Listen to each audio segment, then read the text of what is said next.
Jackie Tate. She's covering best practices and strategies to grow your business and database referral networks. Key strategies that you can implement into your business so you can spend less time chasing leads and more time closing leads. Grow your database and referral networks with Jackie Tate. He's, I would say every third week he has a special guest speaker. But it's just, all great stuff to grow your business, and free Zoom trainings every single week that we provide. If anyone's interested in learning anything about OneSuite and all of the tabs in there that you can utilize that are free through Realty One Group, he does trainings on Mondays for that. And everything's taped, so you can look back at all the tape things in the video library to access any of them. The best way to go, I know it's Rock University, it's through onerockstars.com. That is for all of Realty One Group agents only, because then you can access all the OneSuite information and stuff. So, Lynn, it's my understanding, today we're going to be talking about listings, that if you have an upcoming listing, there's like a whole listing kit and marketing concepts that they can work with ROC Title on, like jumbo size, just listed postcards. Could you share that with us? Yeah, we do actually all kinds of marketing. We can provide a listing kit, which has all of the transaction history. You can customize it to you guys. We can put together a binder that you can take to your meeting with your client. How long does they generally do? To provide together. I would say, honestly, it depends on how much they've got going on, but they could even do it in a day. Wow. It's not, if it was like Yeah. the binder. Yes. I would say a couple days would be obviously much preferable. Yeah. Yeah. Because if you order it at noon one day, we can still piece it together. There's a good 50 pages to it. Oh. But the infographics, it has all kinds of information, Cool. good stuff, and the agents love them. Yeah. So, a lot of them do it, they would prefer it digitally, but we still are putting some binders together. Because, some clients would prefer. And she said just sold. Yeah, we do. We've got an in-house graphic designer that puts together our social media stuff for you guys. So if we have your information and you just sell a house and you email me and say, hey, I would love a little just sold for my social media to post, we can put that together for you. Yeah. Just so you're not having to do that work. Where to go?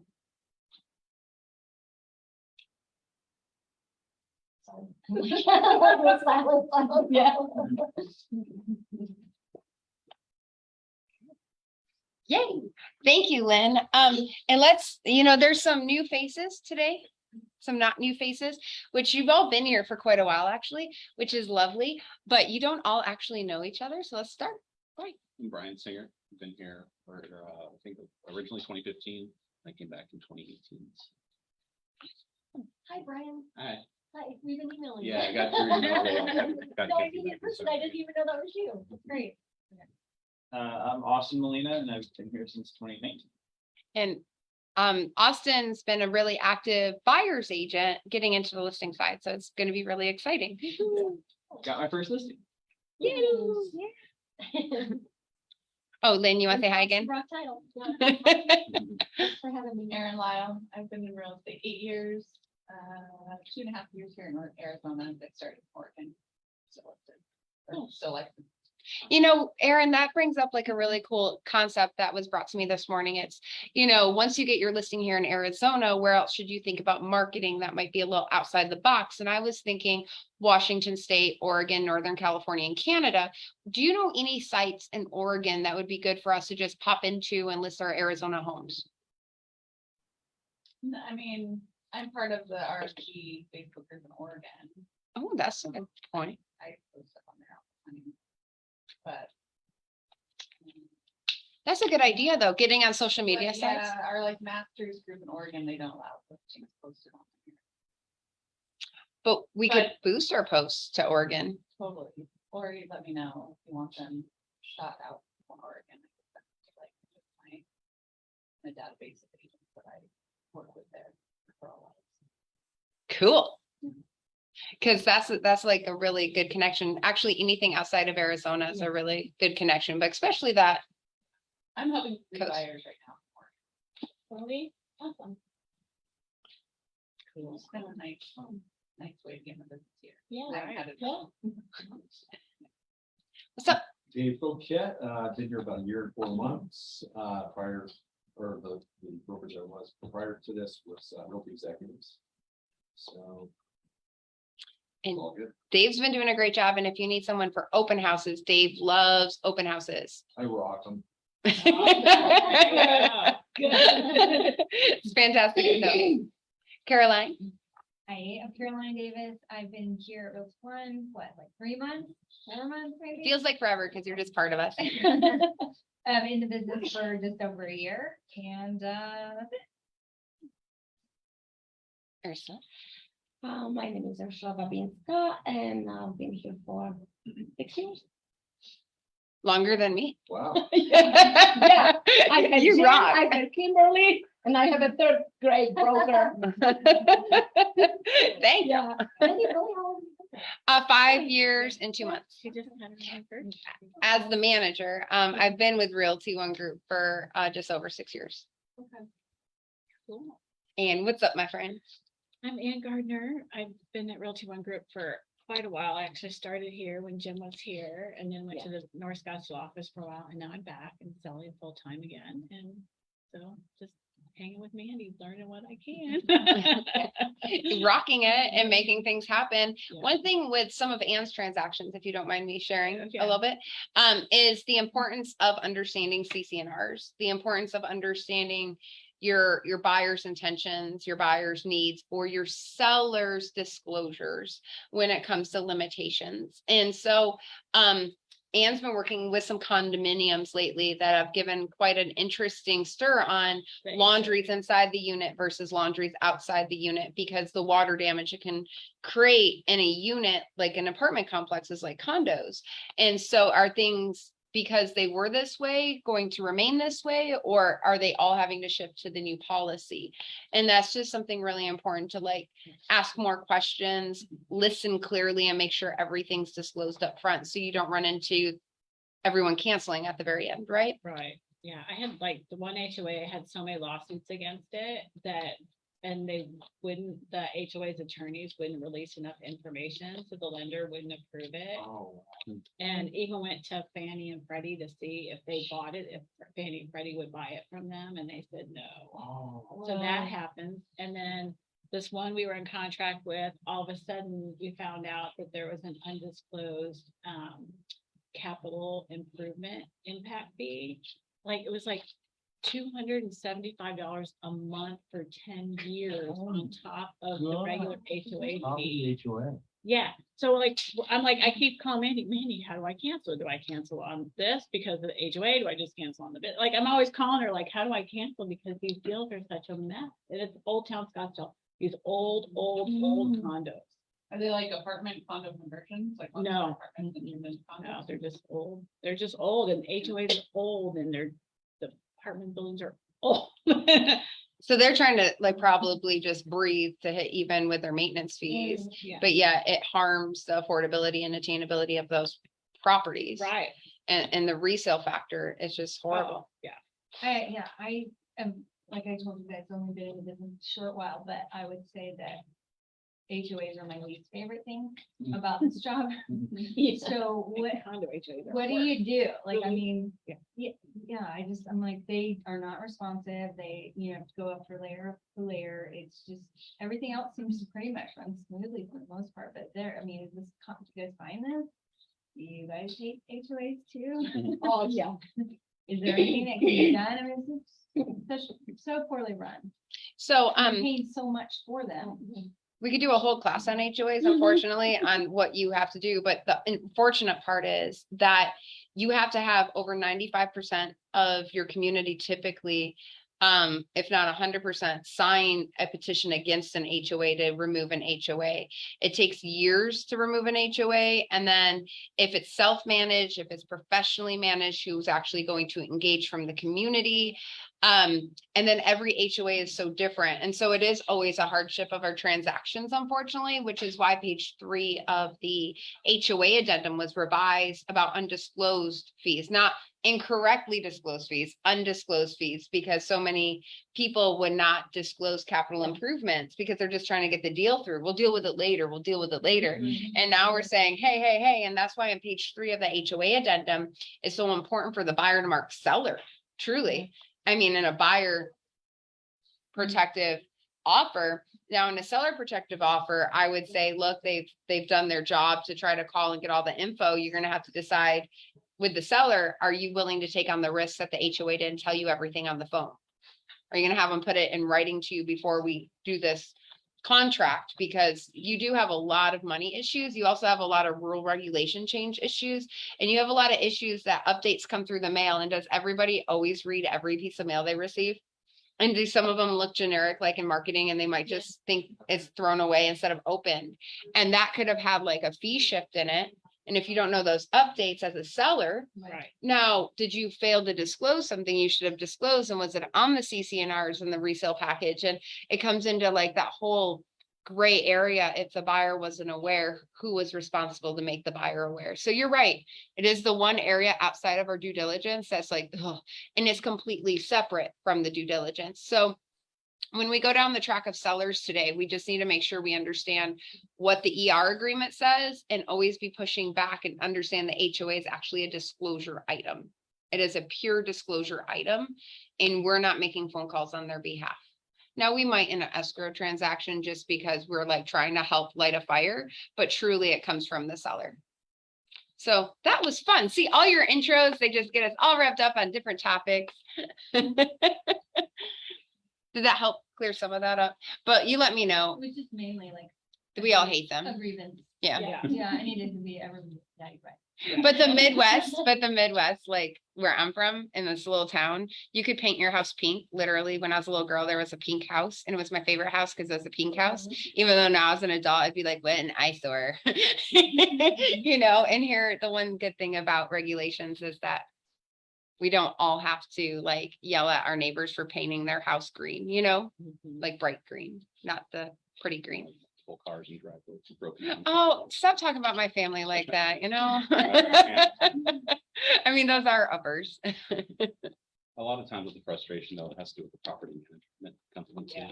Just when you're in a transaction trying to get information, whether it's condo search or general questions answered, and not all property managers are created equal. As And- we've yeah. learned. And then some of the folks that manage our boards they have nothing else to do with their lives, so they purposely make your life hard. Yeah. Yeah, but that's just me living. I was like, you guys are crazy. All right, so the first form I gave you today is your document checklist. A lot of the time, and I don't mind because I love you all, but a lot of the time it's like, oh my gosh, what do I need for documentation for a listing? And we have this beautiful document checklist in your working documents on SkySlope. But it is true that you might sit there and wonder, oh my gosh, what do I need? Because it doesn't feel as papery. We'll just say that as a sale transaction. And you might feel a little like, So the first one to always note, the first thing we always discuss with every client we walk through the door with is the Agency. Thank you. Our affiliated business agreement is our marketing disclosure. That's ROG specific. Don't forget that. That puts us in compliance with RESPA, even though if you do or if you don't use one of the preferred companies that compensate or are owned by Realty One Group, like ROC Title, we still have to disclose there's a possibility of an affiliated relationship out there. So that always has to be used with every client. Your ER agreement is what we've always called your listing agreement. None of us at this table use an EA agreement. Exclusive agency is completely different than exclusive right to sell. Exclusive right to sell is no matter who sells the property, you're still due a compensation, you're still representing the seller. Exclusive agency, however, is you better be the one or procured from the MLS selling the property. If that seller sells it themselves, there might not be any commission due. So that's why we here use the ER agreement, which I would like you to see that on the top of your ER your listing agreement, it says residential listing contract, and then it says exclusive right to sell. But now when you're in transaction desk or Sky Slope forms, you can't, we used to look it up under ER. Like we used to find the form under that. So a lot of us need to change our verbiage because now it's just residential listing contract. But make sure it never says exclusive agency. You always want exclusive right to sell. Can you name a team in our office that uses exclusive agency? Right next door. Right, you can do it. I'm not saying you can't. You just have to understand, you have to be willing to, I put all this out forward and I'm gonna make zero because that seller procured that buyer. Yeah. That doesn't, I'm just gonna be honest, it doesn't happen as often as people want to feel like that happens. But the concept is that's a closing negotiation tactic that some people use. If you bring your own buyer, I'm out, right? Just make the seller feel like they can maybe save some money, in the end, like if they. Like, what's the? That's totally it. Isn't it all about money when it comes to a seller? It's all about how much money you're gonna put in someone's pocket. Possibility. Yeah, what if their neighbor and them were talking, right? They were in talks about selling their property and they're like, well, I'm gonna list with Dave next week. Well, before you list with Dave, talk to me. Okay, well, doesn't Dave still want the listing? Yes, Dave wants those. Right, it might be a tactic, and when you show your value properly and you go through the transactional process and the purchase contract they'd receive if they did utilize you, most of the time they're still going to utilize you. If you didn't do what you do for a living, is real estate overwhelming when you get into the weeds? For most humans it is. You and I hope not anymore. You're like, oh, we'll write it up. I'll call my broker, I'll call my friend, we'll make this happen. You know, if there's a will, there's a way, we'll make it happen. But when you tell someone you're signing a contract, or you use really heavy verbiage and not just say paperwork, it feels to most humans very overwhelming because it's not what they do on a daily basis. Right? Like just going to Disney World to try to get on the lightning lane was overwhelming to me, where the cast member was like, oh, just push this button to push this button, you're good. And I'm like, right. Like process is everything. So you showing your value shouldn't be too difficult once you sit down. The other forms on here on your checklist is the next two say MLS profile sheet and MLS printout. The profile sheet is the input form that you can actually print out from the MLS, and the seller goes through that input form and acknowledges every page saying, hey, this is accurate to the best of my knowledge too. They didn't miss anything. I used to, I'll just tell you, before I joined Realty One Group, I did not believe in the input form. And I used to run a brokerage, so it was really easy. I made the rules. So I was like, I don't care if you have that form. And so Ron and I had a little bit of a conflict when I first started here, because I didn't want to do it. I was throwing a fit. No, I don't want to do it. And he said, this is the biggest CYA form for your marketing that you could ever have, because the seller is acknowledging all of the different areas we could have marked, and they're saying if you're right or not. And at the end of the day, do you live in the house? And I'm like, no, but I know enough to put it on MLS. But do you, right? And so he made me see the light, which we won't tell Ron too much, even though this is being recorded. I'm not worried, he's not watching. And he made me see the light to say, hey, this is to protect my business and to protect me.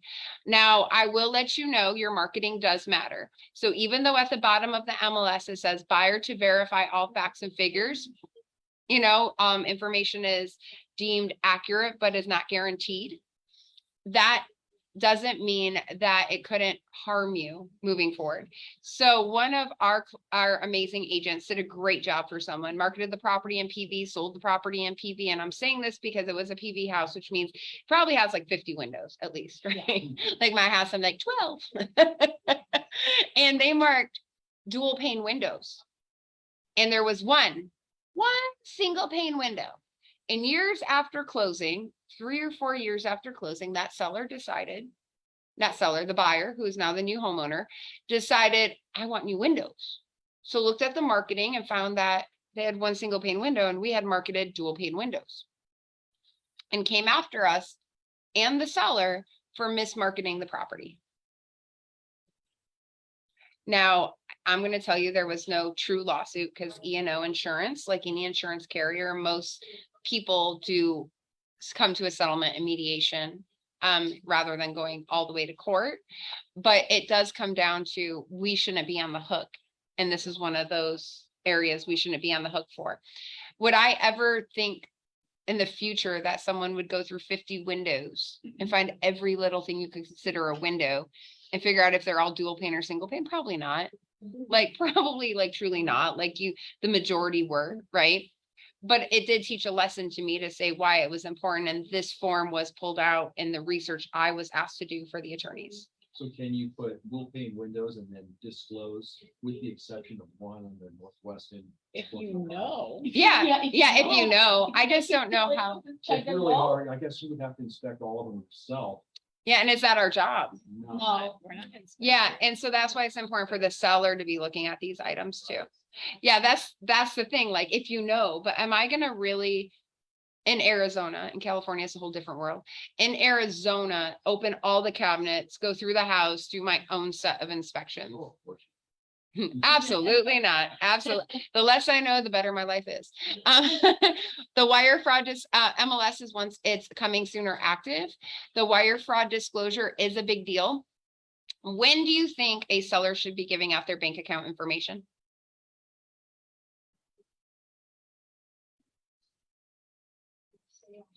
Sorry, Louise is so loud today. Need to title? Yeah, there's, how many times should a seller ever be giving out their information in a transaction? I would say one Just like to the lender. at title, the seller.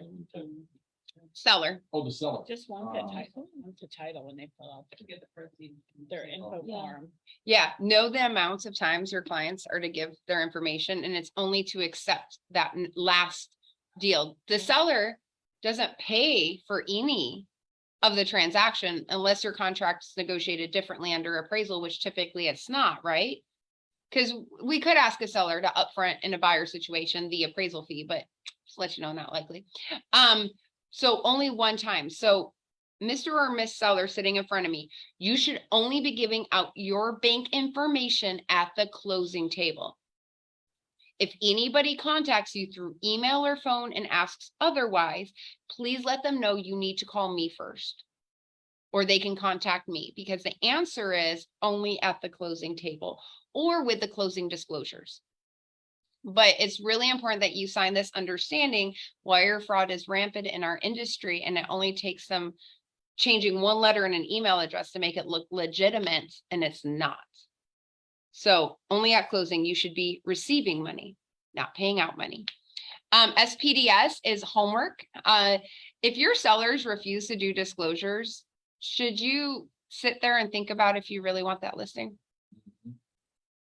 Because can a seller refuse to do a disclosure statement? Yeah. Now, can a buyer and seller agree that the seller doesn't have to give the disclosure statement? Yes. Does the seller have an obligation, no matter what, to still disclose all material items? Yes. Per what? Restaurant. Federal law. Yeah. I don't think it's RESPA, but it might be. I can't tell you for sure. But I like it. You're like, who cares? There's some letters Yeah, out there. one of those. It's one of those. Right. So you can't write out the law. The SPDS is a tool that we're given through the Arizona Realtors, which is a lovely tool. And it's a brain teasing tool. Like, can you sit there and think about where you live and think every single thing at this moment that you've ever fixed in your property? No. Okay, only you, Brian. That's because you're Of course amazing. I can. You just moved in. Absolutely nothing. Or if they only sold it 2 years ago and you bought it 2 years ago and you represented them on that purchase, should they be re-referencing that former disclosure statement to fill out the statement as well, right? Like there's so much that goes into disclosure. So if your client's not willing to do it, you really want to think about it. So those are all of the basic forms. Now, if it has an HOA, if you go down to the bottom of, there's a green dot. Those are if applicable. So HOA, page 1 of the HOA would be done by the seller as homework. And lead-based paint disclosure, if it's built prior to 1978, would be done as homework. But outside of that, that's all the forms when it comes to listing a property. Truly, to list a property, the first 2 forms I need and everything else can be sent electronically, in my opinion, is your agency disclosure and your listing contract. Because if it's just minimal and I want to be out in 30 minutes, like just sign here. I'll send everything else electronically and talk to you. But hopefully you have all your paperwork up and ready to go. Let me ask you guys a question. Do you have your listing paperwork set up before walking into that listing? Pre-filled out with your commissions and everything done? Okay, if you don't, I really advise you do it, because at the end of the day, unless you have a whole different method than me, you want to walk in knowing that that's your listing and having them sign right on the spot. I don't leave a listing without it being my listing. The other concept is something that's completely opposite from my style, and it's not wrong. It's just kudos to her. My friend, Jennifer Polonsky, is a high-end luxury agent for Estrella Mountain. Like, she owns the mountain, I swear. Like, if you guys go out there, you're gonna see Jen everywhere. She's one of the nicest human beings. She's Realty One Group in Goodyear. She has a whole different theory. She also comes from the car business, and she just has this whole different mindset. And I love listening to her and masterminding with her. And she walks in and she lets her people know she's there to interview them to see if she's willing to take them on as clients and take their listing on, because she gives so much of herself that she wants to make sure that everyone's taken care of properly and that this is something that fits in her wheelhouse. Then she'll shake their hand and let them know if they should or should not expect the listing agreement in their inbox. The girl, That's the work. woman, they That works. That's some confidence. but Yeah. she portrays that confidence. I love it. She's not ego driven. Like, the lady is nice and humble and she's kind, but she's like, I know what I provide. I know my value. I know the service I'm about to give you. I'll go over my marketing package with you and I'll look at your house and decide if you're a good fit with my personality. And if you are, you'll see it in your inbox. And I'm all like, good for you. All right. So, and it rocks. She rocks it. Now I'm opposite. I go in, I walk up like it's my listing. I have the confidence of, I know what I can provide. And I know I can walk away from the table if they're not somebody, and just to let you know, 9 out of 10 people I'm going to sign, right? There's only someone who asks me to violate the law that I would walk away from, but I have everything pre-filled and ready to go. That's kind of the difference between us, which is a huge difference. But if you ever see, and maybe I'll invite her to the office sometimes. That's a good idea. Let's see if she has time to come out. And have her like show you and walk you through her listing presentation, because it's completely different than That would be cool. who I am. And you just got to decide who you are, right? Right. And if you can walk in with that confidence, which I believe you all could, do it. I personally, I'm like, I came here today for you to sign this piece of paper, and remember, you signed it. Here's a Mandy pen, but you guys know how that goes.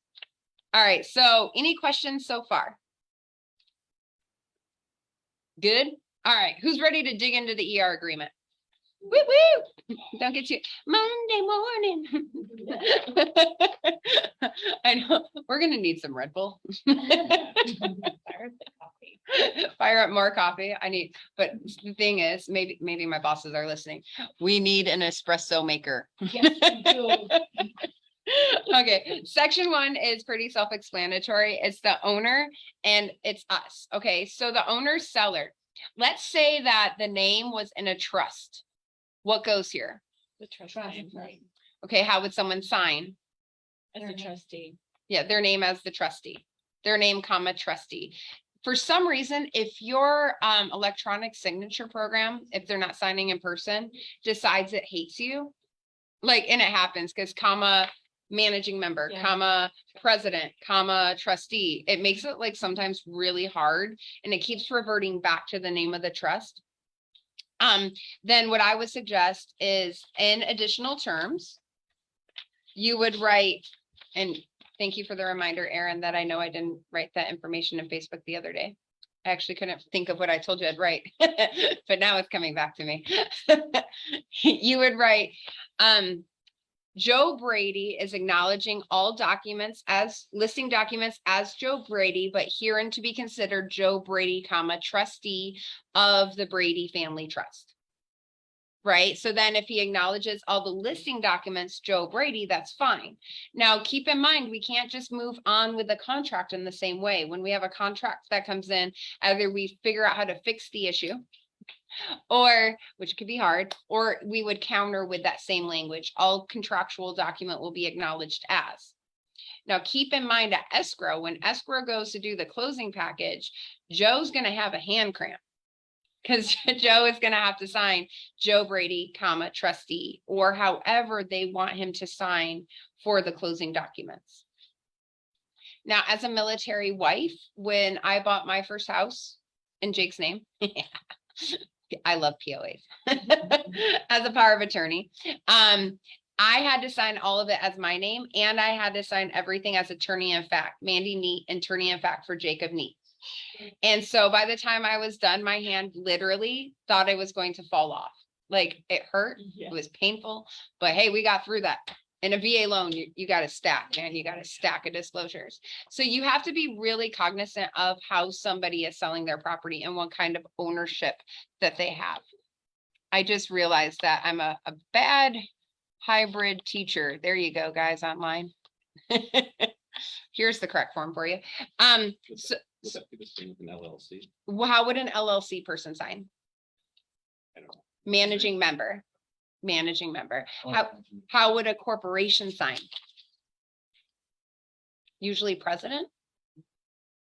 Or if they have operation names, sometimes they would say chief executive officer, but usually corporations have a president that's signing. Also, when you have a trust, a person with a trust, an LLC, a corporation, what should you be preparing them to get together? Their trust documents It's showing that they're or their business documents showing who's got signing authority. Thank you. Yep. You need the documentation showing signing authority. Now, something that might not feel great at the table, right, is me like, can you pull that out right now and let me see your ID? That might feel a little awkward. How could we set it up differently that before we go on the open market to market the property, they're verified? I send their trust documents and a copy of their ID to my escrow partner and they check. Exactly. You send it to pre-open escrow in a sense and have your escrow officer check everything out. Because the last thing you want to happen is them to say, oh, you should have had an additional signer. This is an invalid purchase contract. Right? Because it takes one to list, but all to sell. So that's kind of a big deal. Or we had it where one lady had an LLC and she didn't want to disclose to us. She thought she had authority to sign just as one managing member. And she didn't want the other managing member. There were two managing members to know that she was selling the property from underneath them and then fully give us all the documentation.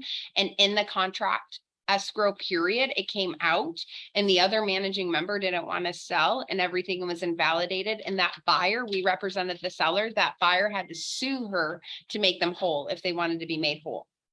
Right? Because they are out appraisal monies, they're out inspection monies, they're out termite monies. Now I get it's like $1,000, but still it's $1,000. And where would the buyer go for that? Small claims court. And that's just a lot of paper pushing. But at the end of the day, typically small claims court, unless you're hiring an attorney, isn't that much money. So it's just things we don't want to have to go through. Also, how much is the listing agent out? Who thought in good faith they were moving forward? Could be a lot. Yeah, you have your Commission, photos, postcards, posts, signage, time, laughing at bad jokes, compensation that you thought would like pay your groceries. Yeah. And the list goes on and on. So things to think about. So I don't like pushing. I don't personally want a copy typically of their trust paperwork or their LLC paperwork. I want them to send it directly to escrow. Now, if they have it there to provide to me, I can shoot it over for them, but it's better if they can just give it to the escrow company and the escrow company knows exactly what they're looking for. And I'm actually going to put in additional terms. This property will be marketed for sale after escrow has verified whatever paperwork's needed and authority to sign. And that's just to protect you guys, because why are you going to go out and order all the photos, get things going? Other thing, if someone's calling you right now on a vacant land piece or a vacant house and they're pressuring you to get it listed now and they don't want to meet with you, they're out of state, they want you to e-sign all the paperwork, they don't care what the price is, they just need it on the market and sold. They're not the owner. Now, can they look up the owner's name? Right. Be very, very cautious. This is happening nonstop right now. If someone is calling you with something that seems too good to be true, it might just be too good to be true. Now, here's the issue. You get escrow to check their ID, validate it with the preliminary title report. How easy is it for scammers to get an ID with an owner's name on it? Right, so I don't know what the end game is, because I haven't heard of any of these actually closing yet. Because usually the notary, by the time it gets down to having to sign for closing docs, it all falls apart and the seller doesn't come to the table. But look at the red flags. If someone's push, all about the money, doesn't want to meet you, doesn't really care, like you might, and it's vacant and they're finding ways like to get you to work around seeing the property and all that, you might want to just say no and walk away. So just be really careful with that. Now, broker, line 3, that's the Realty One Group. Acting through, that would be your name. And if you're on a team or a partnership, that would be the other person's name as well, if they're going to be working on it with you. So, Erin, it would be you and your hubby, if you want him on it. Carolina, would be you and Sammy. We put Realty One on the top. Yep. And so you always just want to make sure line 4, if there's that extra co-agent layer, that you list them there.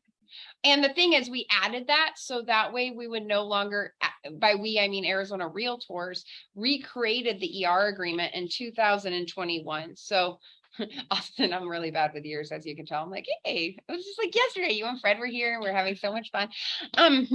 You're like 4 years ago. It's not yesterday. It was a while ago. Where is Fred? New Mexico and grand baby duty. Oh.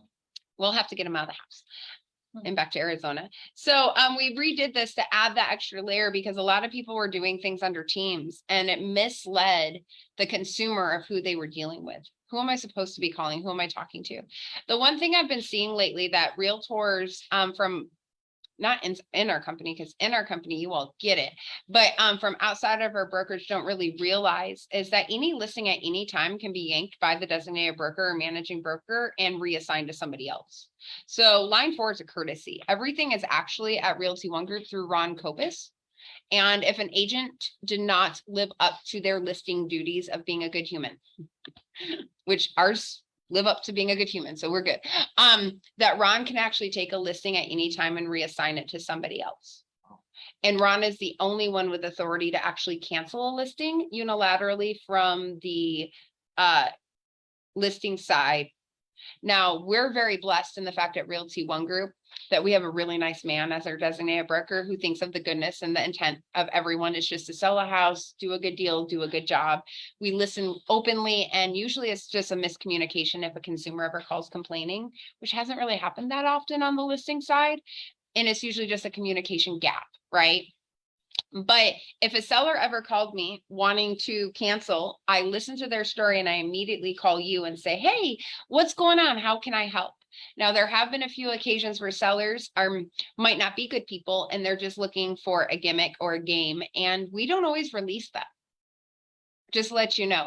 But if you came to me and you told me a seller put you in a really bad corner that made you feel uncomfortable and you could not any longer satisfy their needs and you did not feel comfortable working with them, we do have the authority to unilaterally cancel this for cause. And you don't cancel it, I cancel it under the umbrella of Ron allowing me to have the power of cancellation. And that's only happened a handful of times too. And it's just been really awkward situations where it's like, I always think, would I want my daughter to have to sit in a room with that person if they're treating you that badly? Like, and if the answer is no, then why should you have to go through it? Right? Like, would I want to be in that room? And so on and so forth. So that's how we kind of look at that. So that's how it works. We need the seller who has authority to be listed on line 1. We need the broker who is going to be listed, which is Realty One Group, and then the agent that's going to be acting on behalf of the broker listed. Section 2 names the property in 3 different ways. Where do we gather this information? Tax records. Yep, Monsoon, the tax records on Monsoon, and always use the abbreviated legal description of Monsoon because that one has the lot number included. Now, Eh. just for precaution. I don't know. Just copy and paste. Well, the full legal description, which I think it's weird, it says full legal description, actually does the whole Yes. subdivision. Yeah. And I'm always like, why? Just make sure you include lot number. At a bare minimum, make sure that lot number is included. The assessor number is the book, map, and page number, if we were still pulling books off shelves, which I do miss Britannica. Remember the smell of the pages? The encyclopedia. Yeah, it was just so fun. And the gold foil. We opened ours. Austin's like, I had internet way before you, Mandy. Not that young. No, I was just thinking, why not? And then line 16. Can we list something to sell and or rent at the same time? Yes, yeah. How do you process those offers then? Or applications as they come? Do you hold things? Like, what do you do? You have to get an offer for one or the other rental. Mhm. Present to the owner and let them ask what they want to do. Yeah, but caution the owner. Don't you dare cost that tenant, prospective tenant, anything until you decide if you're going to lease this out. Because at the end of the day, when you start costing them things, you have to perform, right? Like you have them spend money on application fee. Well, we have that lease right here. You better decide now. I know you wanted to sell it too, but now we have a ready, willing, and able applicant. So be really, really careful with that. Choose and be committed to your choice. Yeah, right. Stop wishy-washing me. If someone keeps wishy-washing and they've lost a lot of opportunities, it might not be the best for us, because can we be honest and fair to the other side if our seller's not even knowing what they want? So be careful, okay? 17 and 18 makes me laugh. I'm gonna let you guys read that for a second. Oh, I'm always like, and why? It's like signing multiple buyer broker agreements. You may be liable to pay a lot of different human beings money. Like, don't do that, right? Sign one and stay to it. Now, if there's two sellers and it only takes one to list, essentially, couldn't there be two different brokerages? Yeah, and they might be competing, right? But now, no matter what, if we both signed an ER agreement, we're both due commission now instead of paying. Well, it's this company only, so I can actually do numbers. 6%, they're paying 12% out, right? Because they owe both brokerages. It doesn't matter who worked it. We both had an ER agreement. I'm like, I'll just lay back and let that one go for it. Find us a buyer, right? I'll send an invoice later. Now, honestly, in my own SOP, like this has never happened to me. I've never had one list with someone else and one list with me. I really don't advise you being in that situation. I would say if you know there's more than one decision maker, have them all at the table and ask them all to sign. I had a listing recommendation last week come to me, a referral from a friend in Buckeye, and the wife is adamant on selling the house. The husband, who is unfortunately going through a divorce and does not want to sell the house and lives in the house, does not want to sell the house. I personally don't have time to go to MC 85. So I referred it to a friend and I said, you need to decide if you're willing to take this on. Yeah. And if you're willing to take it on, you get both of their signatures from the beginning or walk away from it. Because even if we listen, we get showings, we get everything going, he has to sign that contract. And if he's unwilling to sign that contract, which I don't blame him for being unwilling, right? But it's not my life, but it's our time and energy and money, right? It's not my job to sell him to want to sell the house. It's my job to get them the best terms and price point. So if they're not both willing to sign with you from the beginning, don't take the listing. Now, she is a pretty incredible human, so somehow they both agreed to sign the listing agreement. I just hope that it goes through for the purchase on behalf of the realtor who's spending all this time, right? But these are things to think about. You have to think about these things because it's one to list, but if they're not both in the same boat from the beginning, should we be moving forward with them? Okay, 19 and 20, can you put to be determined here? Yeah. But if you put to be determined here, can you market the property prior to getting the seller's acknowledgement for price point in writing? Thank you, Ursula. You're like, yeah, absolutely. So let's say we took the listing today because we went today, but they don't want to list until April. Do we really know the market in April today? No, we all have predictions. They're like opinions. It's the best thing. So I know I need to go back and get a listing addendum done or a sold change form done and have the seller price the home when we're right before we're ready to go on the market, right? So if you put to be determined here, know that you're gonna have a mandatory agreement that needs to be signed by the seller for pricing. Term. Oh, and anytime that you change that price point, it needs to be acknowledged and signed off by the seller. See, so many, well, I talked to him on the phone, but I remember like in 5 years when they say they didn't follow my direction or a year later, 6 months later, if I can't prove that you had that discussion, well, unfortunately, what's going to happen is that we're going to be in trouble for marketing anything less than, hey, what's up, dude? Have a great day. It's nice seeing you. He's the best. I get that wrong sometimes. But I don't know, we eat at the same Blimpies. So that's really, really important to understand that anytime there's a shift, we need something from the seller. Now, sometimes sellers can be a little difficult and they're like, so much paperwork, so much time. I told you to reduce it. And when you reduce a price, is the seller like really excited about it? No. No, never.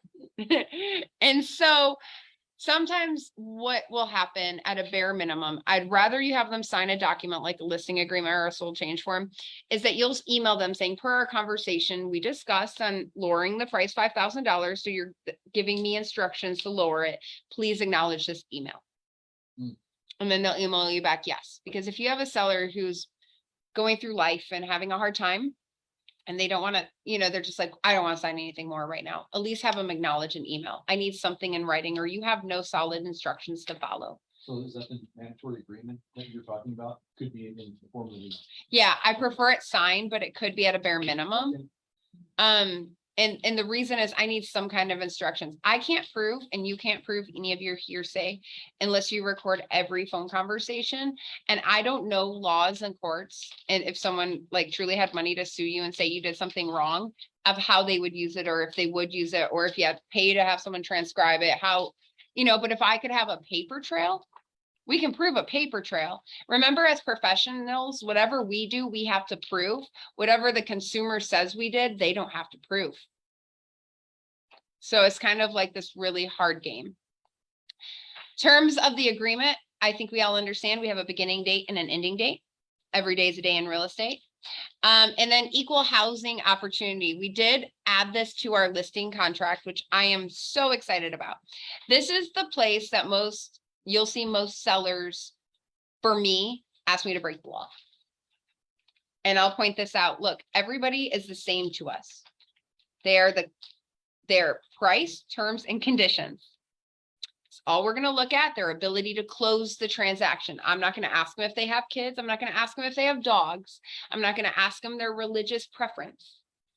So if you can't look at it the same way, then it's not a client for me. Now, usually how you know this is pretty easy, right? Aaron, you would say you don't walk into a listing and just like flat out say that to someone, right? You smile at them though, and you listen a lot, right? I'm a big listener. Has anybody ever said to you, Aaron, I want to sell my house to a family? No, I think the closest I come is like, I want you to find us some really great buyers that, have 2.5 kids and a job, which I guess. And you say, cool. See what kind of buyer we can find for you. That can complete the transaction. So you never make a guarantee based on those statements. Yeah, so that's exactly it. Like, I want you to find me this perfect family for this house because I raised my family here and we have so many memories and somebody should enjoy those wood floors. I won't sell it to rent it. I've had people say that. Okay, I'm not going to sell it to someone who's going to rent it. Now, is that a valid instruction? Their eyes, but I'm not saying. I'm not gonna ask potential buyers if they're purchasing it as a rental.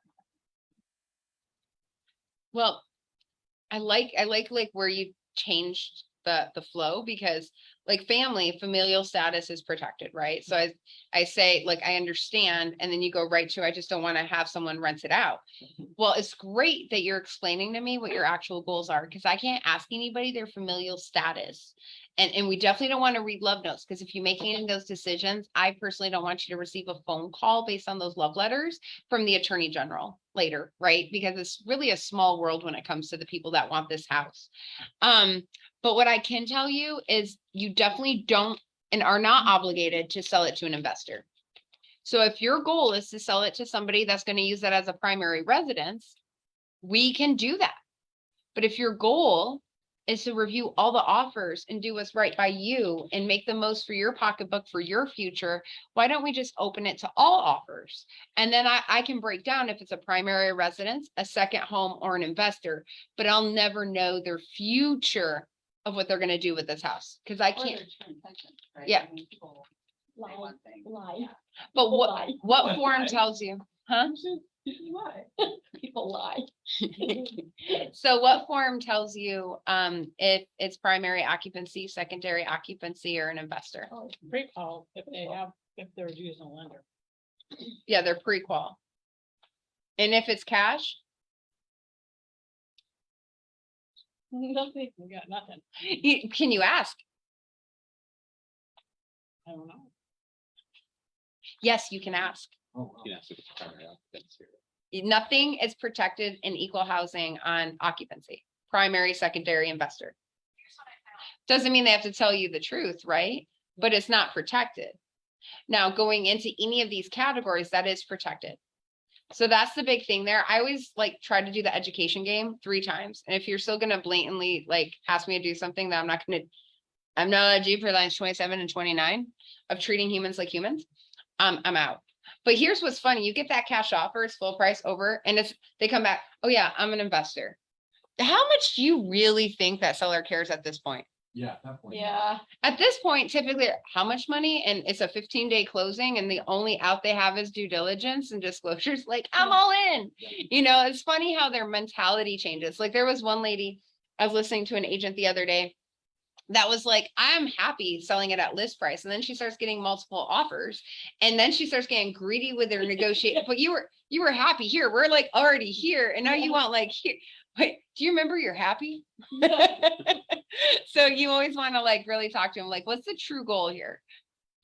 Also in this section right here, this area is loaded for a listing.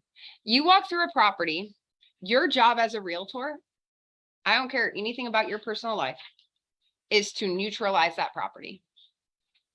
Anything that a protected class would feel as though would be detrimental or harm them, have it taken down. And all you have to do is explain that my job is to get you the most money for this property. One way to do that is to make it feel like a new home model. New home models declutter the property, and clutter, unfortunately, to humans other than yourself is anything that's personal to you. So let's take down all your insignia. Let's take down all these photos, all these things, and let's just leave the bare minimum. That way, no matter who walks through your property, they can imagine their own items. Fastest, easiest way to do that. Someone won't take down something that makes somebody feel like they would be harmed in their home. I won't take the listing. And a great example of this is the Confederate flag. I'm just going to put it out there. Even if you're from the South and you love the South, like cool. Like I like the South too. I don't like the mosquitoes, but the people smile at me and it's a good time. And I know what to expect with rocking chairs on front patios. But I'm going to tell you that does violate how someone feels. And it is on us anymore to neutralize those properties. I had one lady in class the other day go, well, I'm not ever going to tell somebody to take down their wall of crosses. Then don't. And if someone walks through the property and they feel it's something that they felt uncomfortable with or that could harm them, and they file a suit saying, I didn't feel comfortable in this house, I don't know what way that could go because I have my own bias on it, right? Like, I don't know. I just know my job is to neutralize that property to the best of my ability, because I want to get the best terms for my client. And it doesn't matter what somebody is in any way when it comes to their ability to close. So this area, if you walk into a listing, can really help you. look, my job is to make sure everybody has attainable housing. I know you might have felt like page one was too much time, but I really love page one. Everyone doing okay? Yeah. My plan is not to get through this whole agreement today. My plan is to sum up this agreement tomorrow. But I really wanted to get to compensation today, which is like one of my favorite parts. Can I ask this real quick? The Yes. Typical term is 6 months. There is no typical term. So That's what you do. Okay. I've done a year before because it depends on when they're ready to go on the market. Like some people, because I don't leave a listing if I'm going to take that listing in my life without sign. Like I'm not ready until May. Okay, cool. We'll just go May through April of next year, right? Because what if you're not ready still? But then let's say it was the frenzy market and I could sell your house in like a day.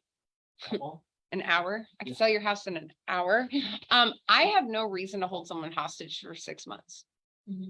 So I would have done a 2 or 3 month listing and shown my value and renewed. In a market like today's market where it's going to take 60 to 90 days. Yeah, I would do 6 months. So you just need to know your time on the market, because also think about that as a selling tactic at your listing agreement. If I need to take this for 6 months and I can sell your house per the market in 5 days, why do I need it for 6 months? Shouldn't you renew with me if everything goes fine?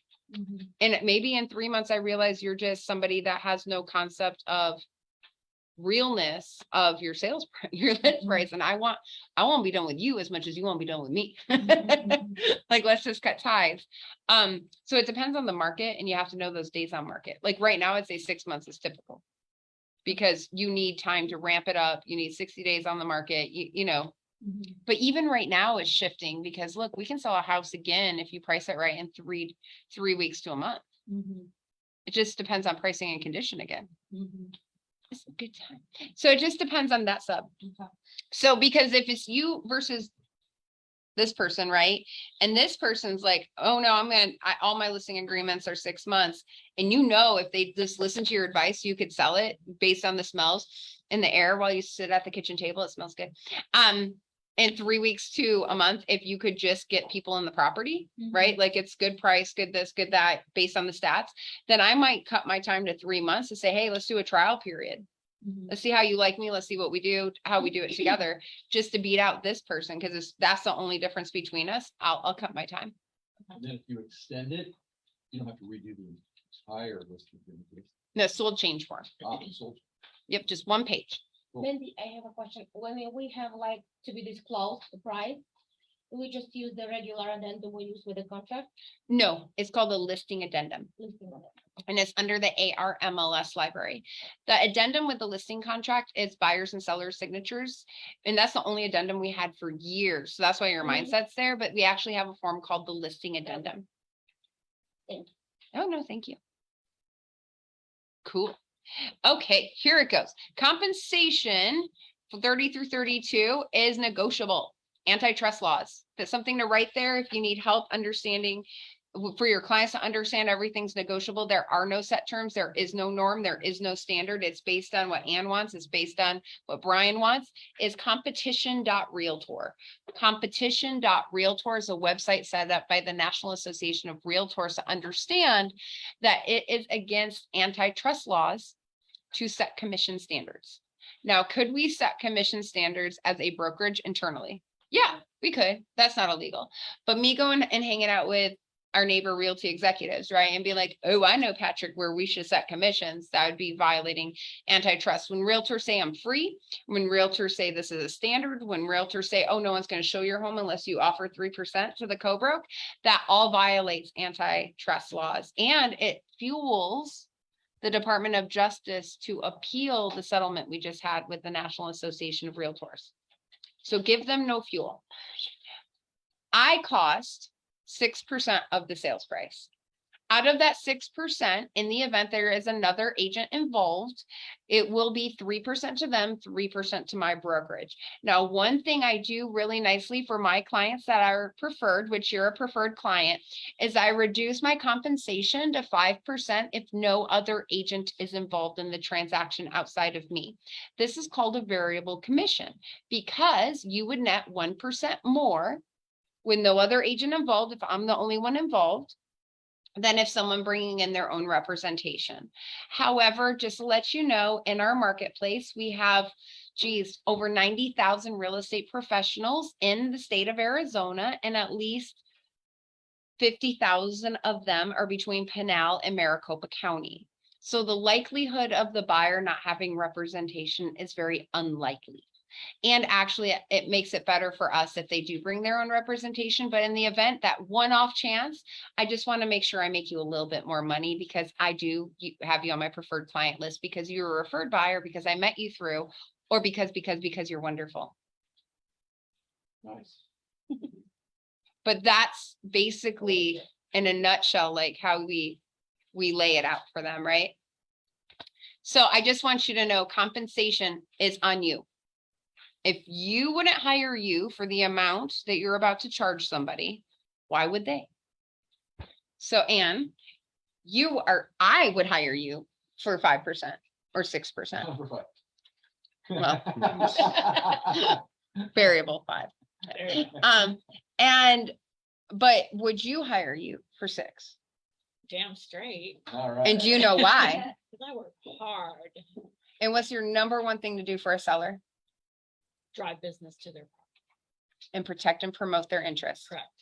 My job is to protect and promote your interests. My job is to reduce your risk. My job is to walk you through and ask all the questions, because our Arizona Realtor contract is 110% buyer centric. You only have one way out of that contract once we enter into a contract, and that's if the buyer's in breach of contract. So it's my job to keep you in line with all the timelines to protect your interest and your time off the market. Because I know I will sell your property. I know I won't sleep until I have an offer on your property. I know exactly what I'm about to put myself out there and do. So it's all about getting you to closing.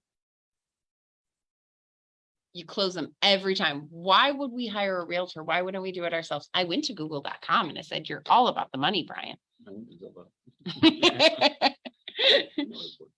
Yeah, that's price point class. Yeah. I went to Zillow, and Zillow said, if I click this button and I tell people not to put in the appraisal contingency or the due diligence, or they'll say inspection, that I have a 95% chance of closing my own deal. I'm like, and also being sued. So congratulations. My house is worth, Right. My house is worth X. I can get this for my house. Right. And these are all just overcome obstacles, but know your value. Or what happens is in this section, you will become tongue-tied and you will fail. This is the section we exceed or we fail. Also, we're about to talk about percentages. What should you have with your listing presentation that will Net sheet? show, yep, the numbers? That net sheet is everything. They need to see what 3% looks like. You have to remember, when you shop at Kohl's, the only reason we open a Kohl's card is they say, would you like 10% off? And then I have to sit there and I'm like, I'm only spending $50. So I really want another credit card. That's only $5, you know? 21.5% interest. Yeah. I'll save $5. Yeah. But they make you feel like you're going to save so much. Yeah, I just kind of laugh. No, thank you. Yeah. And it's all about a percentage. Like Americans, because that's where we do business, have a concept that percentages are so big, but they're not. So if you don't have that net sheet where you can actually showcase that flat amount, just remember, in their brains, they might be thinking a lot bigger than it really is. And it's not that they're dumb, it's just they don't live our lives, right? Like, we're sold all the time on why. Yesterday, I was at Home Depot. You guys should go to Home Depot and find this really nice lady. I have her name saved somewhere. I'll send it to you. On Cave Creek and Cactus. And I was buying a grill. And the lady says, and the grill was $249.99. It was on sale. And the lady says, if you open a Home Depot credit card through me, I can give you $75. And I was like, I wasn't even listening. I was just like, no. And Jake's like, $75. No. And then I sat there and I'm like, oh my gosh, that's a really good amount off on $249. That is awesome. That is way better than any percentage, because I was only looking for the military discount, which would have saved me $25. So I was like, 30%, let's do this all day long, right? And so then we opened her little credit card and she gave me my flat fees, which made a lot more sense than her just telling me a percentage. Because in my head, I was like, I just want my military discount, my 10% off, which I say mine, it's his, but he won't use it, so I use it. And so then I was like, oh my gosh, if people just did that, if people just we would make way better decisions if we just talk about actual Numbers. money instead of percentages. Anyway, she got a credit card opened and I got 70 back. $188 grill after taxes. It was awesome. But just think about how people consume and how you speak to them about money. Now, some people in the luxury market, they don't even pay attention. They just want to know what they're going to net. Like, I don't really care about all the stuff in between. I'm not here to pick you apart. Just what am I going to net? Right. You know, what's going to be my bottom dollar? Miss Levinson is not a discount broker. Miss Levinson does $10 million houses at 6%. Yeah. And sometimes double ends them because there's a very select amount of people that can actually afford them. Yeah, Nick sent me a text and he said, check this out, you know, that property that was purchased by the owner of the Coyotes, and I'm like, yeah. Guess who was on that? And I'm like, Joan? Yeah, guess what her commission was? $750,000. How would he know what the commission is though, for sure? He did the math. We're just gonna. Yeah. So she had both sides.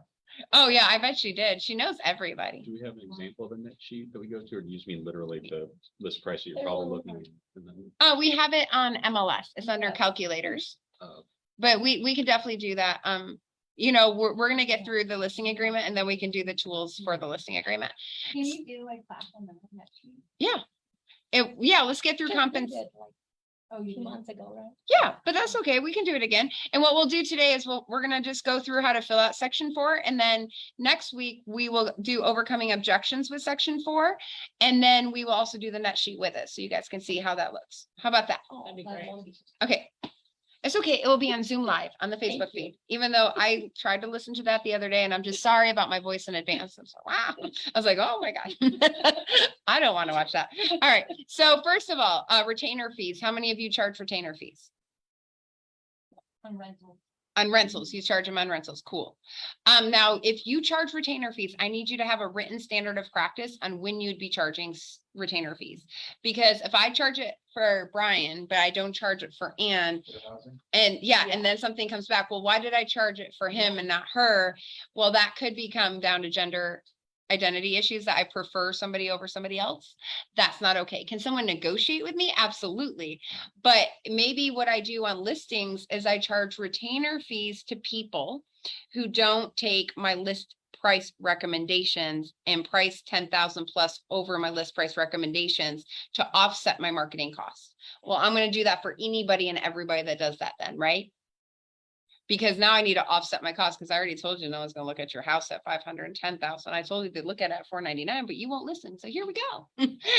You know, so those are ideas. But like I said, be very, very careful with retainer fees. Now, commissions, line 39 should be the full amount of the commission. So if you're charging 6%, 6% goes here. It says additional broker commissions. Sometimes if it is a repeat client, this is something I do. You're not required to do this. If this is a repeat client of mine, I will do 5% and then I will charge them the transaction fee for Realty One Group on top of that at closing. Because I'm like, if I'm already gonna drop myself because you're a repeat client, I'm not gonna eat the cost of my brokerage too. So I'll figure out their price point and whatever that transaction fee would be. So then it would say 5% and it say additional broker commissions, transaction fee of $800, $400, $600. At the end of the day, everything is a cost to a realtor. So I just want to make sure that I'm making it back in an appropriate way. Now, the amount of line 39 that goes towards the cross sale agent through MLS is going to be listed on line 42. So if it was 6%, I typically put 2.5 or 3% here. It's truly up to the seller what we offer the buyer broker. It's also up to you. I'm going to just say something you might not like right now. I used to hate it when the listing broker would make more money than the buyer broker. I hated that. When I saw on the closing statement, I would say the listing broker is getting 3.5, the buyer broker is getting 2.5. Then years of me feeling like throwing a fit, right? I realized that's my own fault when I represent a buyer. Because which is a whole different thing too, if I had employed a buyer broker agreement I could have tried to negotiate with the other side on that, number one. Number two, my client would be coming up with a different percentage. Remember, nothing in the world of antitrust says there is an amount you have to offer. I never offer, and I suggest to my sellers, in my standard of practice on what I do, I always offer a minimum of 2.5% or 3%, but the minimum's 2.5%. What would you like to offer out of this? Because there's going to be a cost on the services I provide no matter what. I just want you to know it's up to you and your seller of what you put here. It doesn't have to be even. No one ever went to your first job or your second job or your hourly rate with you and negotiated your pay salary for you. Okay, like I didn't go work at Lowe's and say, Mom, will you come and deal? You know, like, I'm not taking the job unless, you know, my mom negotiates my salary, right? Which is exactly what we're asking listing agents to do on our behalf, is to negotiate our salary. I just want you to leave this room owning the fact that your salary is your ownership and you have to negotiate that. So you're writing on your buyer broker minimum 2.5%? My buyer brokers are 2.5, but say I wanted 3. Yeah. I'd say 3. It used to be But 3 no, for all my that's- buyer brokers. On your buyer brokers, 2.5, but the listing agent gives you 3. You still get 3. You still get 3. Okay, that's what that was. It says, or the Okay. greater of the amounts. Okay. Yeah, but in here, I just want you to know there's no requirement. Now, I live by the rule set of do how I want to be treated. So if I took a 6% listing, I would list 3% here. If I took a 5% listing, I'd list 2.5. Plus, I'm going to make the transaction fee on top if I'm at 5%. So it is going to show a little bit more on my side. I will not ever entertain the conversation of a buyer broker calling to throw a fit of your agent's making more, my client's not closing until. I say, well, this is a violation of the law because you can't hold up a transaction and have fun filing through the boards because we're only obligated to compensate you what was offered on the MLS. And what is the minimum amount of compensation that can be offered on the MLS? $1. So also pay attention to that, because then if you set yourself up as a buyer's agent properly, right, then your client's eating the compensation. They're the ones paying you. I also want you to know you're fully worth it as a buyer agent. Okay. So just know that this section here, I'm not telling you to split. If you took a 6% listing and you put 2.5 there and you take 3.5, as your managing broker, I will tell you when I get complaints like that, like I don't forget who does that, because if that exact scenario flips to you, that's what you put out there. That's what you're going to accept back, right? Like that's just the way it works. So just be real. Just know your numbers, know your intent. Line 45 is for rentals. Percentages sometimes aren't worth it. It's not uncommon to see 10%, 7%, 6%. Like sometimes you go right to the flat fee of like, hey, I'm going to do my side for 1,000 plus you're going to compensate the other side X amount, right? Or how much do you want to compensate them? So I personally don't enjoy all the work a rental takes without making it worth my time. So we don't practice property management, but I could put or here. And I could do a flat fee, and maybe I do $1,350 if it's a $1,500 a month rental, right? And I offer $350 out of that $1,350 to someone bringing a tenant, which is not an uncommon amount to get paid on rentals. Let's say it's more of a luxury style rental, like let's say it's $5,000 a month. Well, then percentages do make sense, right? Like it is worth your time to say 6% of the gross lease and offer a 3% or even $500 to the co-broke agent. Agents go 200 for rentals. Yeah, you're really, 150. see, I am way nicer than the norm. And then there's a lot of property management companies that don't put them on MLS. And just to let you know, rentals do not fall under clear cooperation rule sets right now. MLS is not making that a mandatory. And so sometimes you pay, you're dealing with a property management company if you're representing a tenant and you're getting nothing. You're just knowing they have a home, and at the end of the day, that's what's worth it. Rental renewal or extensions. Guys, do me a favor, just don't. Just know, again, you're not a property manager. So when you create an amendment for a lease that's in place, that is working as a property manager. Rent it out, be done, always be available, okay? Purchase by tenant. I think that's really an interesting concept as well. This is something you would have to really, really track. What I would do is if I represented a landlord, is I'd stay in touch with the landlord. Hey, if they're interested in buying, I would love to assist you in that process. And because they're already in it and I wouldn't have any marketing expense, we can draw up a listing agreement at that point. That would be less than my normal because all I'm doing is facilitating a transaction while representing the seller. So personally, that's not something I track. I like my life to be checked off. I did that. I stayed in touch with that human still loves me, that human knows to use me if they decide to sell the property. Cooperating broker dispute, it does go into the fact that if we have any disputes, we go through our realtor boards. And after expiration, this one on line 68 is extremely important. I do put 90 days there. I will tell you a number for that one that I put. I put 60 before, I put 90. The thing is, if the seller, you kind of feel if something's gonna happen, but I use the same standard for everybody. This buyer comes through the house and the seller wouldn't leave that day, right? And he's like, if you're interested in this, if you just wait 2 weeks until my listing expires, you can just buy it through me directly and we'll both save some money. So just wait 2 weeks, my listing's going to expire. That buyer saw that house based on my marketing, my timeline, I'm due compensation. So that's something I would have to prove that they came during my timeline. They originally saw it during my timeline, yada, yada, yada, but I'm still due that commission. The other thing to keep track of that I don't think we really covered well in 36 through 38 before I totally stopped talking about section 20. Section 4 is who you receive a cash offer for full list price with a ready, willing, and able buyer. Who's earned that compensation? The agent, What one? the seller or the seller's agent. The listing agent? Has the buyer's agent earned the compensation? Willing already buy it. We were taught for many, many moons in this industry that when you bring a ready, willing, able buyer as a buyer broker, you have earned the compensation. The truth is you haven't. The listing agent has earned the compensation and the buyer broker doesn't earn the compensation unless they procure a successful sale. Keyword being procure, doesn't mean representation. That's the whole procuring cause thing.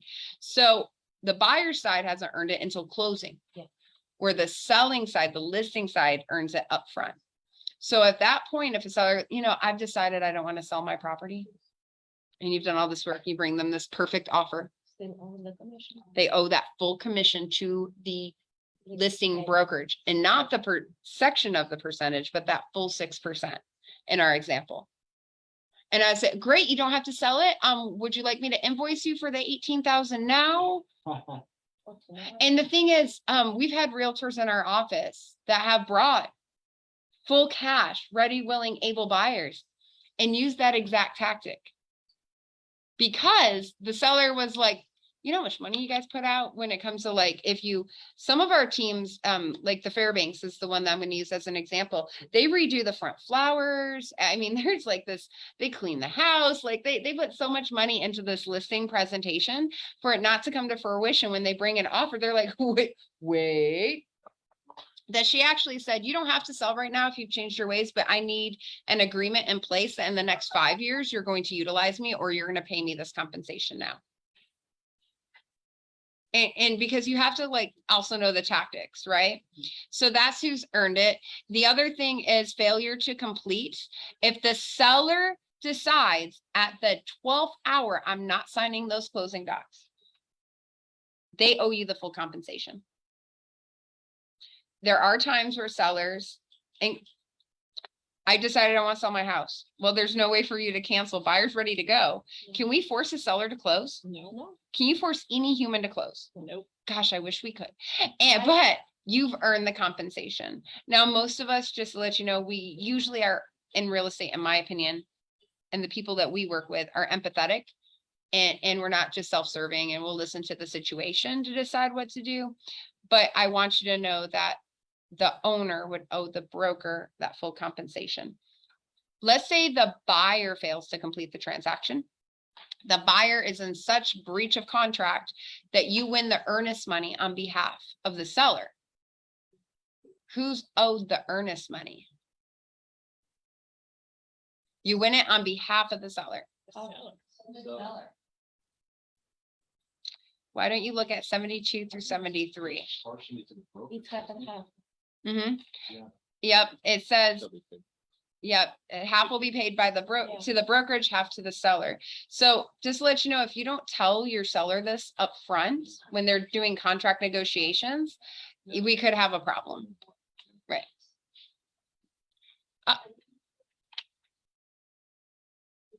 And then construction, line 74 through 77 is just per law. We can't do anything that's not permitted by law. And that is section 4 of the listing contract. So next week, we're gonna do overcoming objections on the money. And we're gonna do the net sheet, and then we're gonna try to do more sections of the listing. Are you all happy? Any questions? Good. Thank you guys for bringing up so many like curveballs. That was fun. I have a question about the last meeting. Yeah, okay, I cool. just remember when we were talking about the Benzer and you rattled off all this beautiful verbiage and Then I couldn't remember.